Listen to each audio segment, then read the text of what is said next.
जाने बात के सब्र बाकी ई दुनिया के रीत बा।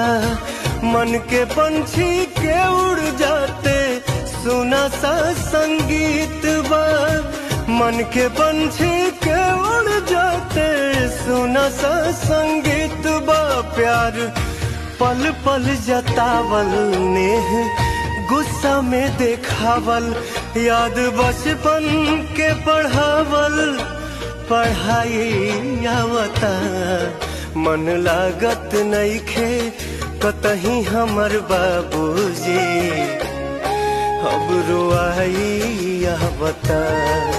मन लागत नइखे कतही हमर बाबूजी, अब रोआई आवता।